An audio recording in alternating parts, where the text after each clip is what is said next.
Have you ever been in a situation where someone publicly undermined you? Perhaps it was a sarcastic remark made in front of a group or a joke at your expense that left you feeling diminished. In those moments, have you ever wondered, how can I respond in a way that not only preserves my dignity, but actually earns me respect, even from those who tend to belittle others? You're not alone.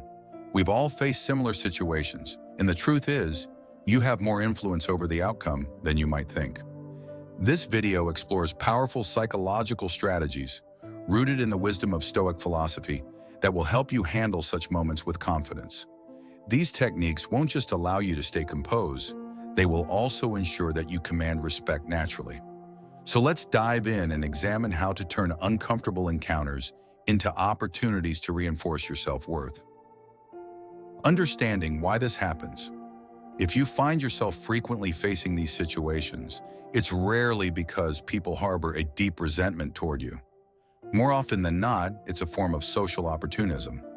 Some individuals attempt to elevate their own status by making others seem weak or uncomfortable. They believe that by putting you down, they will appear more dominant or clever. This behavior isn't limited to workplaces. It's common in social circles and even within families. However, Stoic philosophy teaches that respect is not something you demand. It's something you cultivate through your actions. It's about how you carry yourself, the boundaries you establish, and the way you project self-worth. Marcus Aurelius once said, "You have power over your mind, not outside events." Realize this, and you will find strength. In these moments, your confidence and composure are your greatest assets. But earning respect isn't just about reacting to disrespect. It's about creating an environment where people inherently see you as someone to be respected. That means making it clear that you will not be used as a tool for someone else's self-promotion. The key is to demonstrate unwavering self-respect so that minor insults or attempts to undermine you lose their power. In this video, we'll explore actionable Stoic principles that will help you handle difficult interactions with grace and strength. Let's start with the first fundamental rule. Number 1, first impressions shape perception. First impressions matter far more than we realize. Often, it's not about what you say, it's about how you present yourself. Imagine you're attending an important event. Someone walks in, scans the room, and approaches you for an introduction. They extend their hand for a handshake, but instead of standing up, you remain seated, barely glancing at their hand before shaking it. What message does that send? Unintentionally, you've communicated indifference or even a lack of confidence. Small actions like this shape how people perceive you, often without you even realizing it. The Stoics understood this deeply. They recognized that seemingly minor gestures, like standing up and maintaining eye contact, are not just social niceties. They are subtle but powerful indicators of self-assurance and awareness. When you stand to greet someone, you silently communicate mutual respect, readiness, and confidence.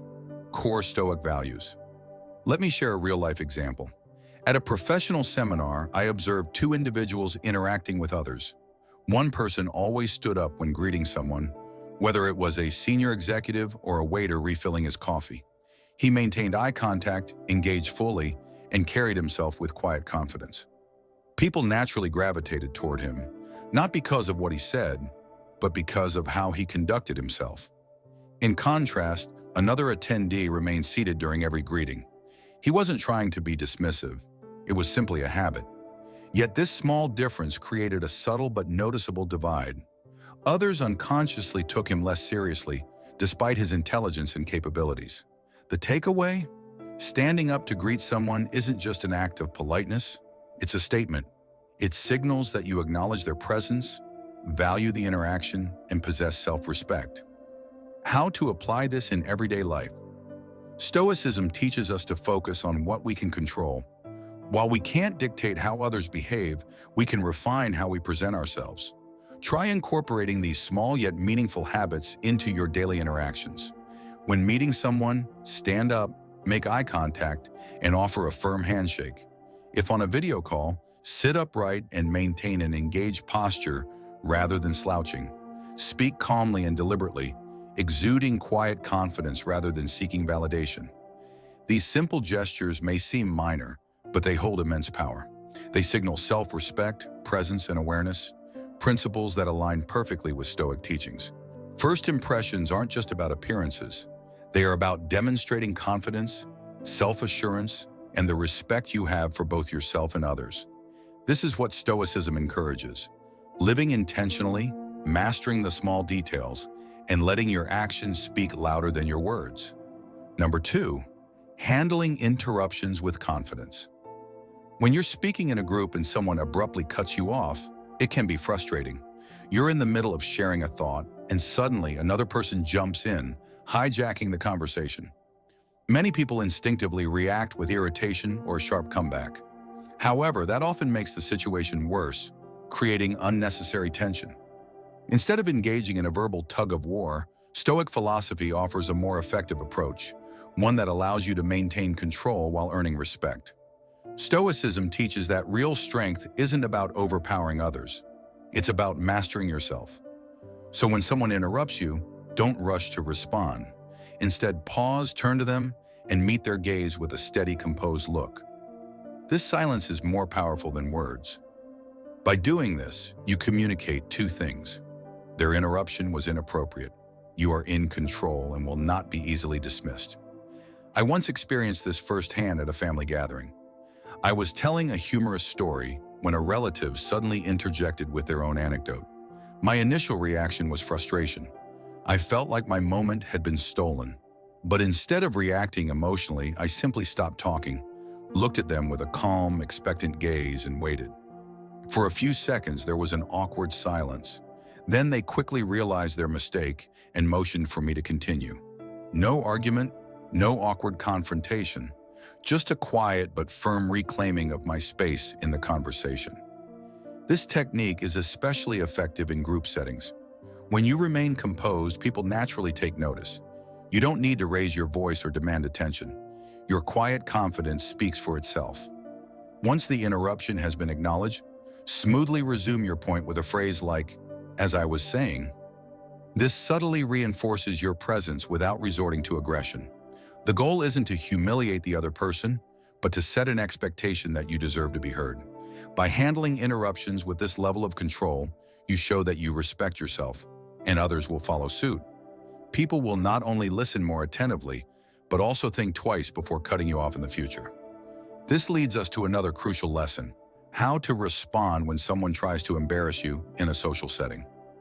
Number 3, defusing public humiliation with poise. At some point, you've likely been in a group where someone tried to make you the butt of a joke. Maybe they brought up an embarrassing story from your past, or they made a sarcastic comment at your expense. Your first instinct might be to feel humiliated, to fire back with a defensive remark, or to shrink away. But remember, how you respond will dictate the entire tone of the moment.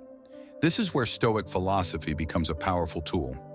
Once, while catching up with old friends, one of them decided to publicly mock me by recounting an awkward incident from our school days.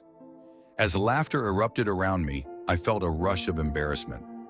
My immediate reaction was to snap back with my own insult, but instead I took a different approach. I calmly smiled and, without showing any sign of irritation, asked them to repeat the joke. The shift was immediate. The person who had confidently thrown out the joke the first time now hesitated. They stumbled over their words, realizing that repeating the insult stripped it of its impact. The group's laughter, which had started out loud and carefree, began to fade. The moment turned awkward, not for me, but for the person attempting to embarrass me. Why does this work? Because humor, especially at someone else's expense, thrives on reaction. When you don't give the expected reaction, anger, embarrassment, or frustration, you take away the power behind the joke. By calmly asking for clarification or repetition, you force the person to confront the fact that their comment might not have been as funny or clever as they thought. It subtly shifts the social dynamic, making them rethink their approach. This technique allows you to stay in control without resorting to aggression. You don't need to attack back. You don't need to show anger. You simply let their own words lose their force. At its core, Stoicism teaches us that what doesn't harm our essence isn't worth our concern. An attempted insult only has power if you allow it to. By responding with a steady mind and an unshaken demeanor, you demonstrate true confidence, something far more powerful than a witty comeback. Number 4, how to handle someone trying to provoke you. At some point, you've probably encountered a situation where someone deliberately tried to get under your skin. Maybe they brought up a personal failure in front of others, or made a passive-aggressive remark designed to elicit a reaction. In moments like these, your natural impulse might be to defend yourself, fire back with a sharp response, or explain your side of the story. But Stoic philosophy offers a different, more effective approach, one that allows you to maintain your composure and shift the power dynamic in your favor. Imagine you're at a family gathering and someone makes a cutting remark about your career setbacks. Loudly enough for everyone to hear, you feel the sting of the comment and all eyes turn to you, expecting a reaction. Instead of engaging, you pause, take a breath, and respond with an unrelated question. By the way, does anyone know a good bakery around here? I was thinking of picking up something for next time. What happens next? The person who tried to provoke you is caught off guard. The room's attention shifts away from the insult and onto an entirely different topic. In one move, you've effortlessly neutralized the situation without confrontation, without defensiveness, and without letting your emotions be manipulated. This technique works because it completely derails the negative energy of the moment. Instead of giving the provocateur what they want, an emotional reaction, you show them that their words have no control over you. You dictate the conversation, not them. As Epictetus wisely said, it's not what happens to you, but how you react to it that matters. This method isn't about avoiding confrontation. It's about controlling the narrative. A well-timed, unrelated question shifts the momentum in your favor and prevents the situation from escalating. It silently communicates confidence, emotional control, and self-respect. To use this technique effectively, keep your tone natural. If your response feels forced or rehearsed, it might come across as insincere. Instead, choose a simple, neutral topic, something about the food, the weather, or a recent event. The key is to steer the conversation away from negativity without making it obvious that you're doing so. By consistently practicing this, you build long-term emotional resilience. Others will start to notice that you can't be easily provoked, and they will begin to respect you for your unshakable composure. At the heart of this strategy is a fundamental Stoic principle. You cannot control how others behave, but you can always control how you respond. So next time someone attempts to undermine you with a pointed remark, don't react, redirect. You'll not only diffuse the situation, but you'll also demonstrate to yourself and everyone else that your peace of mind is untouchable. Number 5, the power of walking away. There are moments in life when the most powerful statement you can make is removing yourself from a situation that no longer values you. Have you ever found yourself in an environment where you felt ignored, dismissed, or outright disrespected? Maybe it was a workplace where your contributions went unnoticed, a social group where you were constantly sidelined, or even a relationship where you were taken for granted. Stoicism teaches that respect isn't something you demand, it's something you embody. And sometimes the strongest way to assert your self-worth is simply to walk away. Let me share a story. A friend of mine, Sarah, was an incredibly talented creative professional. She was assigned to a high-profile project at her company where she put in relentless effort, offering fresh ideas and innovative solutions. But instead of being acknowledged, her manager consistently dismissed her, interrupted her in meetings, and made her feel as if her voice didn't matter. At first, Sarah tried harder, believing that if she just proved herself enough, she would earn their respect. But over time, she realized that she shouldn't have to fight for basic recognition. One day, during yet another meeting where her input was brushed aside without reason, she made a quiet but decisive move. She calmly closed her laptop, looked up, and said, "I think I'd rather invest my energy in a place where it's valued." Then she stood up and walked out. Her colleagues were stunned. That same day, she submitted her resignation, not out of anger, but out of self-respect. A few months later, she found a leadership position at a company that truly appreciated her skills. Looking back, she realized that leaving wasn't a sign of defeat. It was a declaration of her worth. Her story illustrates a vital lesson. Walking away isn't about giving up. It's about setting boundaries. Marcus Aurelius once said, "You have power over your mind, not outside events." Realize this, and you will find strength. We can't force people to treat us with respect, but we can decide whether or not to stay in places where respect is absent. Leaving a toxic situation doesn't mean you're weak. It means you recognize your own value. It's a quiet but powerful act of self-preservation. So how do you know when it's time to walk away? When all your efforts to build respect are ignored, when you feel like you constantly have to prove your worth, when staying is damaging your confidence and self-esteem. The moment you realize that staying somewhere is diminishing you, don't wait for things to change, choose to leave. Because being absent and respected is always better than being present and disregarded. Respect isn't something you beg for. It's something you build by how you treat yourself. Final thoughts. If you've ever faced disrespect, interruptions, or attempts to humiliate you, remember this. First impressions matter. Carry yourself with confidence.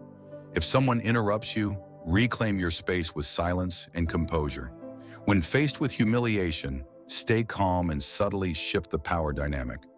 If someone tries to provoke you, redirect the conversation instead of reacting.